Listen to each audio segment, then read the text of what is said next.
Cadre deployment corruption, if not rooted out, will destroy our country, and there will be no secure future.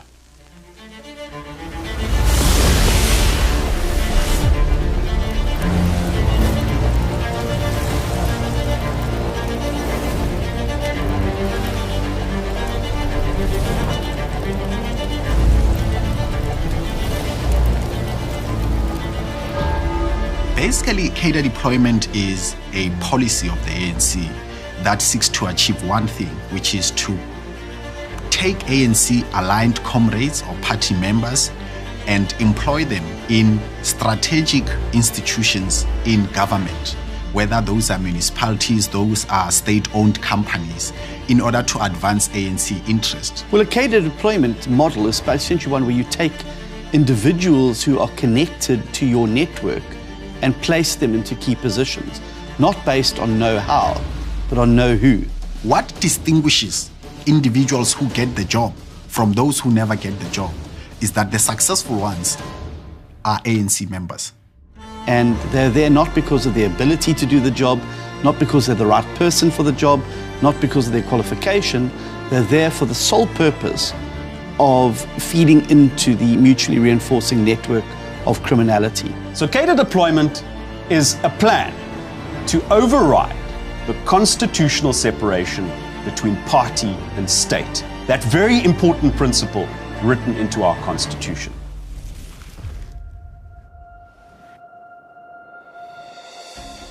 Cadre deployment is an instrument whereby the ANC as a party tries to control all institutions of state, all boards of parastatals, and then from there extend its tentacles into the private sector and all capital flows in the country. The roots of cadre deployment stretch back to the 1990s at least, but in many ways the practice is really rooted in the ideology of the ANC. It goes right back to the dawn of democracy in this country, and there were two parallel authorities. There was the authority of the Constitution, which we all embraced and voted for and helped write, which we inaugurated in 1996, and then at exactly the same time, the ANC was busy putting the finishing touches to what it called the National Democratic Revolution. This approach was formalized in 1997 when the ANC at its Mafikeng conference formally adopted a policy and practice of cadre deployment, and it made it very clear in that conference and in the documents it released that this was done explicitly so that the ANC could capture control over all levers of power in society. They then published a document which they set out, called cadre deployment. It wasn't some secret that, descended from outer space. In which they defined cadre deployment as extending the control of the national liberation movement over all institutions of state, including the judiciary, including the police, including the army, including the prosecuting authority, including the electoral commission, everything. That has never changed. They've just intensified it. And lo and behold, if we look at a ruined state, an incapacitated state, a corrupted state, as a consequence of making sure that the first and only loyalty of the person appointed is to the party and its committees, not to the Constitution and its prescripts. And of course, that was the beginning of the rot. That was the moment where state capture started. The reality is that cadre deployment is insidious. It starts very much at a local level. You start seeing ward councillors put in their politically connected friends to be able to receive food parcels, to be able to receive EPWP jobs. And you see that going into government departments where positions that are literally meant for people who are apolitical are given to people who are card-carrying members of the ANC. In a cadre deployment environment, the people who are aligned to the ANC get the most senior jobs in government, and ordinary South Africans who, in most instances, have the right skills and even better skills are not considered because those individuals will be difficult to manipulate. And the way the ANC has achieved this is by establishing cadre deployment committees at different levels in society. So you'll have the main National Cadre Deployment Committee, which does meet at Luthuli House in secretive backroom meetings, 11 members of that committee, where they decide on a national level who should be appointed to positions of power in the state. 11 very senior ANC members meeting in secret on a monthly basis to influence appointments, from middle managers at municipalities to the heads of Eskom and other SOEs. They even have preferences of who to appoint to the Constitutional Court, the highest court in the country. Then you have 9 provincial cadre deployment committees that do the same thing in provinces, and you have a number of regional cadre deployment committees as well that would influence appointments to the bureaucracy in your local municipality, and especially in the big metropolitan municipalities. Really what it means is you are deploying people who are loyal to your political party, who are neither suited nor desired for that position for political means, and often to facilitate corruption while they are there. So what you have is 3 layers of this process, all spreading the tentacles to different parts of the state, but ultimately linking and feeding back to the hub and the brain that is Luthuli House for the ANC. When every lever of power in society gets taken over by ANC loyalists who are neither competent to do the job nor have integrity, and who then end up stuffing their own pockets rather than serving the public, that's when you end up with a captured, corrupted, and collapsing state.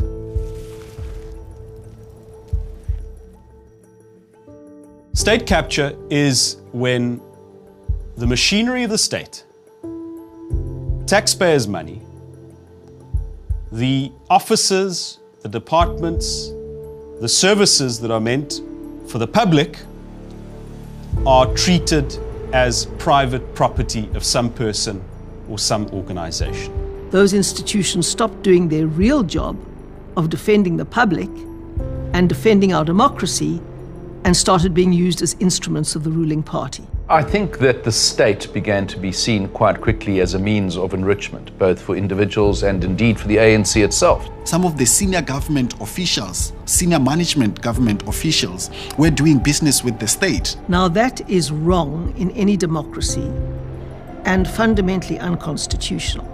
A lot of how the ANC has operated over the years is to try and capture institutions that are even meant to be independent. The IEC, for instance, to capture institutions like the Public Protector, for instance, to capture institutions like state-owned enterprises, Eskom and the like. State institutions are not an extension of the party, should never be captured by the party, and need to be there to serve all people, whichever party's in power.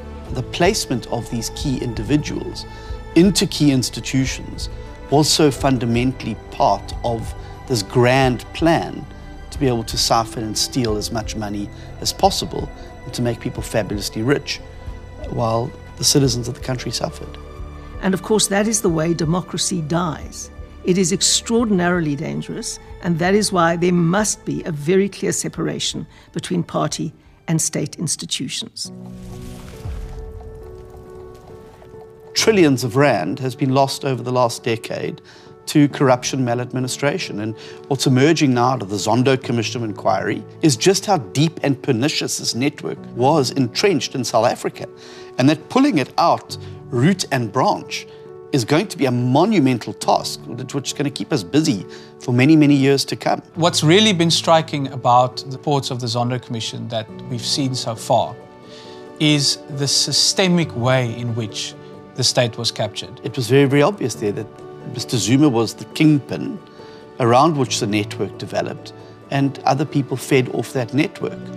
And they obviously made a self-perpetuating cycle in that they kept giving money and channeling money to Zuma, and he in turn kept channeling government contracts, key positions, and public money to them. It was a concerted and systematic and deliberate effort to ensure that the power of the ANC and of people connected to certain factions in the ANC was expanded by appointing them to the most senior positions in the state. It then became clear that a lot of people manning the key institutions, such as South African Airways, were not just cronies of Jacob Zuma, like Dudu Mayeni, but were both incompetent, corrupt, and were crippling the institutions. And of course, that happened at Eskom, it happened at Transnet. It sort of accelerated under Zuma, and it didn't bother to hide its intentions.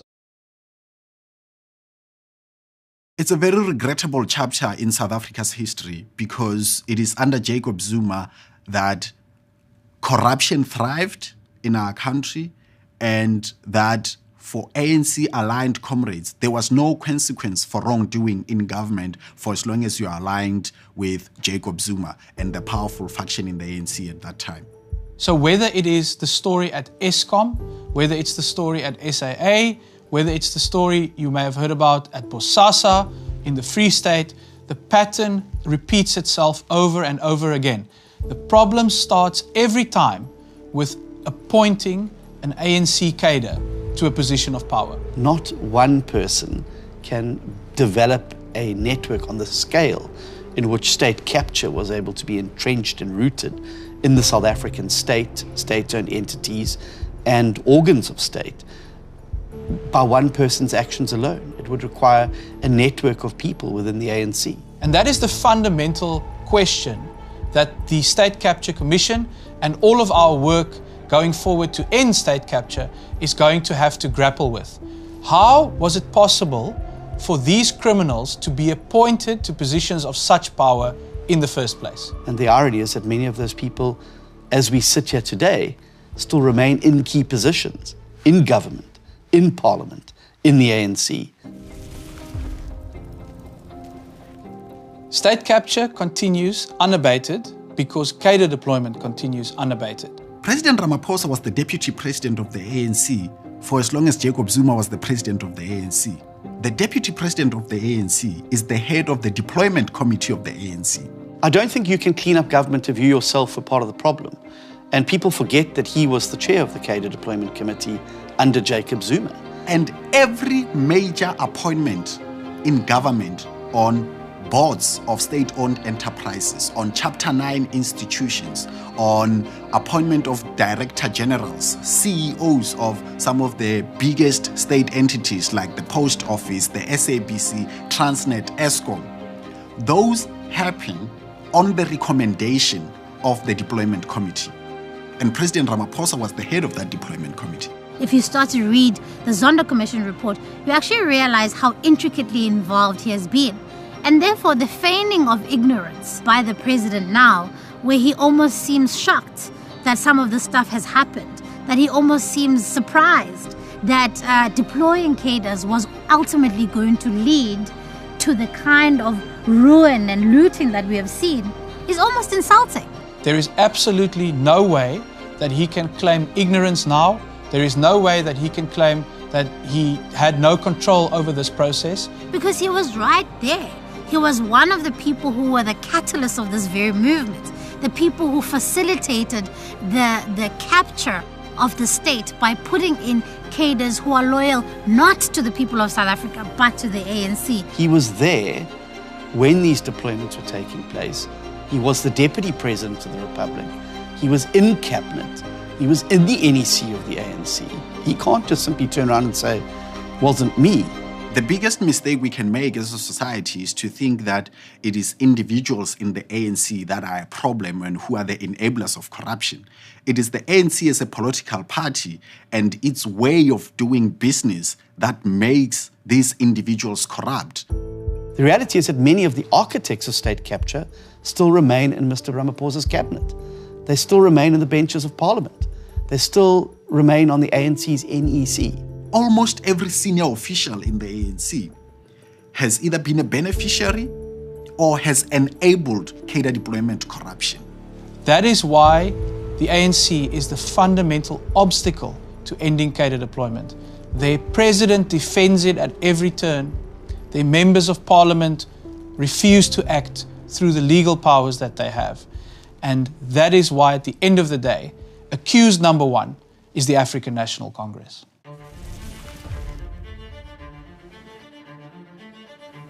Corruption and incompetence cost our country functionality. And that is why we sit today with so many of our state-owned entities and our government departments hollowed out. We are now seeing the collapse of these institutions where they are no longer serving the people of South Africa, but they've become almost shells of what they used to be. We've got an electricity generator and supplier that can neither generate nor supply electricity.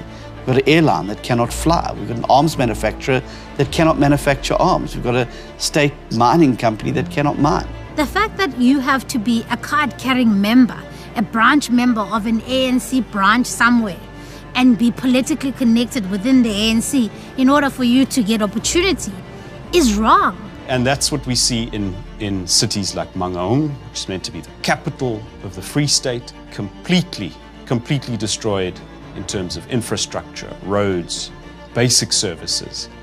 Everything that happens in a place like Mangaung has some sort of a family or political connection to Ace Magashule. He doesn't even hold a formal position in the ANC anymore, but yet his faction and what he left behind still has an influence on the decisions of government. That's what happens when you break down this dividing line between party and state. Local government in this country has been ultimately broken. Nothing works. Our towns are broken because of this very insidious nature of cadre deployment. State capture in the form of cadre deployment corruption costs South Africa over 800 million rand a day. These are big sums of money that are lost to corruption every single year. And if you look at the billions and billions of rands, and then you hear government saying to you, because of the fact that there's no money in the state coffers, we have to increase the price of fuel. Or you hear that because the state doesn't have money, we can only increase a small amount of your social grant. Then you start to realize that actually this is not just some lofty ideal that exists somewhere that has nothing to do with me. What is stolen in government affects my bottom line, because that money went to the politically connected and not to the people who deserve it, not to the people to whom it belongs, which is the people of South Africa. There's a misconception that corruption is a victimless crime. It's not a victimless crime. And the biggest victims of this crime are the 35 million South Africans who live below the poverty line in South Africa, who really needed this money to build schools, build clinics, build transport networks, be able to provide public services that they would be able to access. And they're essentially the biggest victims in all of this. If you are living in a municipality where the administration is full of deployed cadres, you have no chance of getting clean water, reticulated electricity, refuse removal, a functional public transport service, or a decent road. It comes right down to the heart of failure to deliver even the most basic of services, where we can't provide electricity without having rolling blackouts in South Africa, precisely because of corruption and cadre deployment. That we've got to pour billions of rands that could be going into bursaries for young people, improving our universities, improving the healthcare system, instead going to bail out an airline, which many of those 35 million people would only dream about being able to fly on. So this is not a victimless crime. And if deployed cadres who are chosen for their political loyalty rather than their capacity are put into all of these critical positions that have to deliver these services will collapse and everybody will feel it. That's the part that makes me angry. It's just how much opportunity has been allowed to just simply be squandered because of the selfish, criminal, corrupt tendencies of a network within the ANC that set out to capture the state so that they could make themselves wealthy.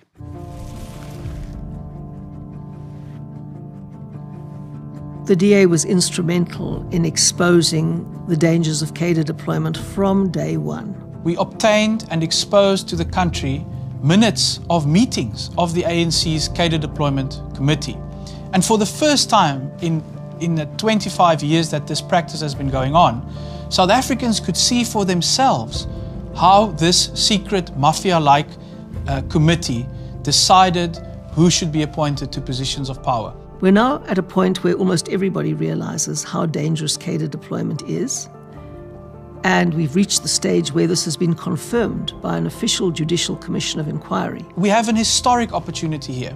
We have the State Capture Commission that is laying out in detail how our state was captured and how an ANC cadre was behind it on every occasion. This is an opportunity that's been given to South Africa. And it's what we make of those reports now that are going to determine whether this is actually going to be a turning point. In fact, if we're going to rescue South Africa, we're going to have to clean out all institutions, from parliament to the judiciary, to the executive, to the actual public service. Corruption and state capture will not end until ANC cadre deployment corruption is outlawed, declared unconstitutional, and completely uprooted at national, provincial, and municipal level. The solution will be to make it illegal for people who hold office in political parties to be appointed in the public service. So we have introduced into the House the End Cadre Deployment Bill, which is a private member's bill, which will seek to insulate the civil service from these types of arbitrary political appointments and prevent the scourge of cadre deployment from even being possible. The End Cadre Deployment Bill seeks to criminalize this wrongful way that politicians have in influencing how government officials are appointed. The second thing we're doing is going to the North Gauteng High Court with an application to have cadre deployment as a tool declared unconstitutional, which will then remove it from any government's ability to be able to make political deployments into the civil service. We need to use the DA's End Cadre Deployment Bill. And perhaps most important of all, we need to use the DA's constitutional challenge to cadre deployment as the tipping point for our country, where we declare, all of us, that cadre deployment is unacceptable, unconstitutional, illegal, and must never be allowed to happen again in future, regardless of which political party is in power. Even where we govern as the DA, we're not fighting cadre deployment because it is an ANC phenomenon. We're fighting cadre deployment because it's wrong, because it robs people of South Africa what is entitled to them. You need to be interested in how this bill will be implemented, because it will change how government performs and it will change how government delivers, and it is accountable to the people of South Africa. We've been living in an incapable state for so long that a lot of people have even lost the hope that there is potential to see a functioning country that actually cares, that can actually provide for them what they need, that can actually grow the economy and make sure people have jobs and they live lives of dignity. That is what a capable state will do. It's not just about the ordered outcomes. It's about a life of dignity for the people of South Africa. It is entirely possible to establish a capable state in South Africa, independent from the ruling party, able to serve all the people and ensure that the work is done and that everything works to enable a context for prosperity. It is possible to appoint capable, qualified, ethical people who are not cadres, who are interested in serving South Africa and who are interested in making sure that the interest of the country always comes first than the interest of the ANC. So there is reason to hope.